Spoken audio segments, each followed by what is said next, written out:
Hi, and welcome back to Focal Point AFR Talk. Brian Fisher is my name, congenial, convivial, and amiable as always. Great to have you in the conversation today.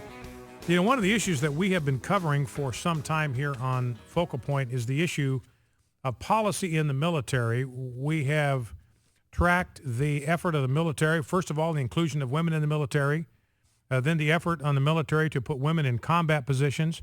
And particularly, we have focused on military policy toward homosexuals. Now, we have a repeal of the, well, it really wasn't a don't ask, don't tell policy. We had a repeal of the policy that said homosexuality, homosexual behavior was incompatible with military service. That was the standard from the days of George Washington until a lame duck Congress just a couple of years ago. And when that ban was lifted, that ban was removed. And now those that are open homosexuals, admitted and avowed homosexuals, are able to serve in the United States military, and any member of the military who's got a problem with that gets in trouble with military brass. And we see a report came out this last week that illustrates some of the problems that are connected with some of these policies. And here to help us sort through all that is Elaine Donnelly. Elaine is the president of the Center for Military Readiness, has been a frequent guest on this program. Elaine, welcome back to Focal Point with Brian Fisher. Yes. Hi, Brian. Nice to talk with you. Well, Elaine, let's begin by talking about the Sexual Assault Prevention and Response Office's 2013 report. So this is hot off the press.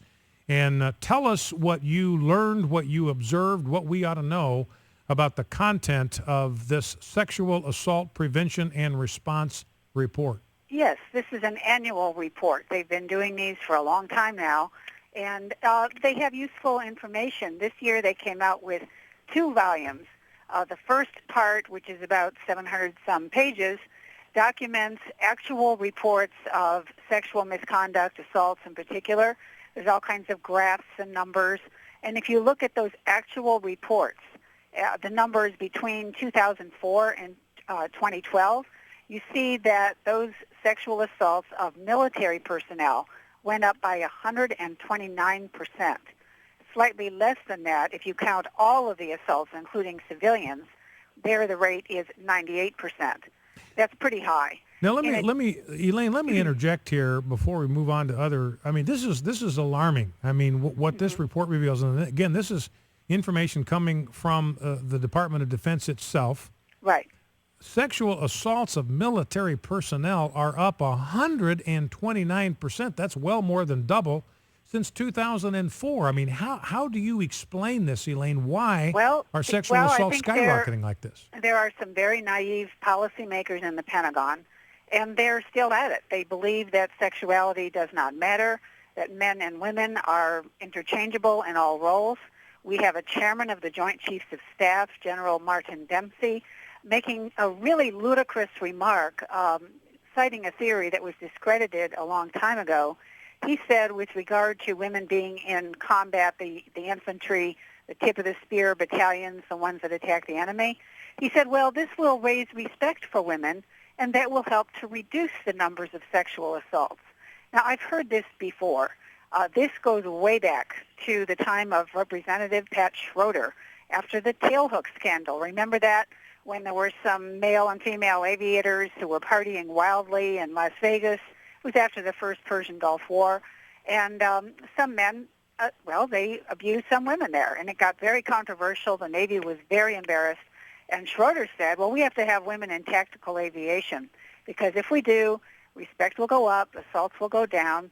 She, of course, got her way, and here it is 20 years later. And what do we see? Respect for women is higher than ever. But the numbers of assaults are also higher than ever. So her theory has absolutely no credibility. And yet we have people in the Pentagon who keep pursuing this same idea. It fits the definition of insanity, doing the same thing over and over again, expecting a different result. You know, there's a proverb that familiarity breeds contempt, and I think Ben Franklin shortened that to familiarity breeds. And you could have that. You could have that same kind of maxim with regard to the military. Proximity breeds. If you put men and women together in close quarters long enough, you're going to get sexual misconduct between them. It's human nature. And it seems to me that there's something hopelessly naive and gullible about the people that are running our military about human sexuality and the differences between the genders. Well, I would not use the word contempt. Excuse me. As I said, I think respect for women in the military is higher than ever. But the naive policymakers in the Pentagon are overlooking something. If you look at sexual misconduct and the kind of behavior you want men and women to behave in a professional way, always with respect. That's in the center of a spectrum. Now, on one end of the spectrum, you have this issue of assaults and rapes and worse. Those numbers are going up. On the other side of the spectrum, you have friendly relationships that are inappropriate. Those numbers are going up as well. In the Navy, we have ship captains and executive officers being fired at the rate of 2 per month for the last 3 years, primarily for reasons of sexual misconduct. And often it's of the kind, the friendly variety, that leads to, well, disruption of unit cohesion because a couple that bond to each other excludes everyone else. If pregnancy ensues, then you have people being evacuated. That kind of thing, again, that is a problem with good order, discipline, and morale. So what the military personnel people should do in the Pentagon is do things that encourage discipline rather than indiscipline. They're doing the latter because, well, for one thing, they've retained gender-integrated basic training. Many years ago, the recommendation was that be ended, that men and women be trained separately so they could learn how to be a professional military person at a very early stage, and then integrated training comes later. But they didn't do that. So now we're seeing all these disciplinary problems that were seen back in the late 1990s. They're being carried over even now. But what is even worse, when these Pentagon leaders say, well, we have this problem with sexual assaults, and they say, well, let's extend them into the combat arms.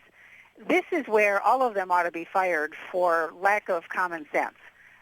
You don't take issues that remain unresolved. You don't even know the basic issues involved or the reasons why, or if you do know the reasons why, you just keep hoping they'll go away. And then you take all of those problems and put them into those small squadrons, the 9-man infantry squadrons, the battalions that fight our wars. This is not going to benefit the military in any way. Won't benefit women, won't benefit men. There's no positive reason to do it. And that's why they came up with this phony theory, going back to Pat Schroeder's theory that was discredited a long time ago. Now, Elaine, I want to shift gears for the last few minutes we've got here because there have been a lot of talk. I mean, I'm looking at a piece in the New York Times, sexual assaults in the military raise alarm in Washington. So everybody's talking about these sexual assaults in the military, but there's something very striking that's kind of buried down in the numbers of this report. And it seems to me that the Pentagon and this administration is probably going to want to keep the focus on male on female sexual assaults because people understand that happens. But there's a very, very disturbing reality that you talk about in here, and that is the alarming number of male on male sexual assaults that are taking place in the military. Talk to us about that. Well, this is indicated in the second volume of the SAPRO report, Volume 2. And the New York Times looked at these numbers, and I call them virtual numbers because they're from a survey. These are not actual reports. In the actual reports, we see that military men filed more than 12% of sexual assault complaints. That's a significant number. Okay, but according to the survey, this shows, well, indicators of problems that were not formally reported. What you see there, out of 1.2 million men, you have about 13,900 who said they had experienced unwanted sexual conduct. And I should stress this is extrapolated from a small survey number, 26,000, but this is how they extrapolated out. So you have 6.1% of women, a smaller group, and 1.2% of men, a larger group.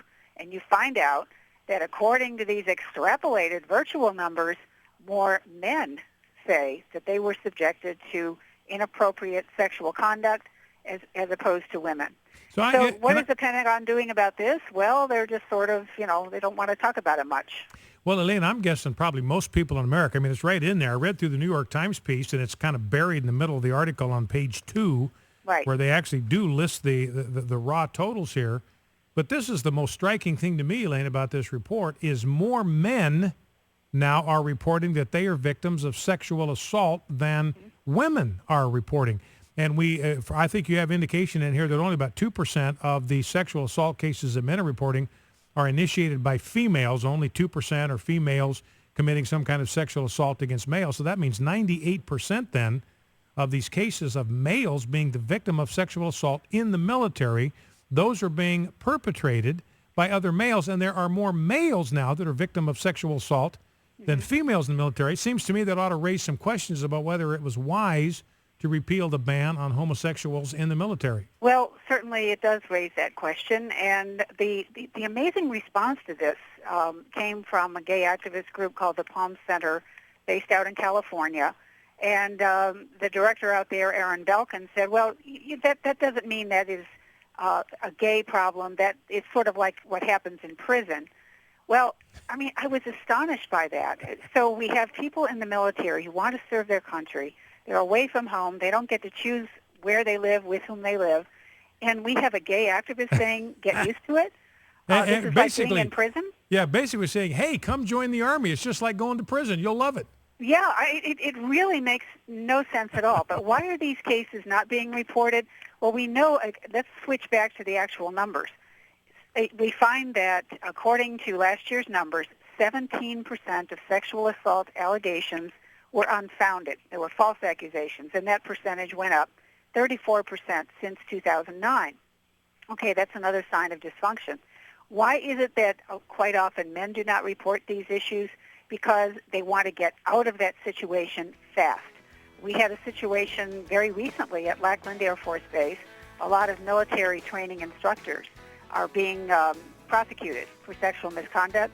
There was a man abusing about 20 trainees. When the other trainers were away, he would have them in his power exclusively, and he did absolutely grossly awful things. If this was done to women, well, this guy would have been thrown in jail, and we wouldn't hear from him again. He only got a 6-month penalty for Elaine, this gross behavior. Elaine, I'm sorry, we are out of time, up against a hard break here. Appreciate so much you coming on. Our guest has been Elaine Donnelly, president of the Center for Military Readiness. You can go to cmrlink.org, cmrlink.org, get more information worth tracking the work that she does. Elaine, thank you so much for taking time to be with us. Thank you. Nice to talk with you. Focal Point, AFR Talk.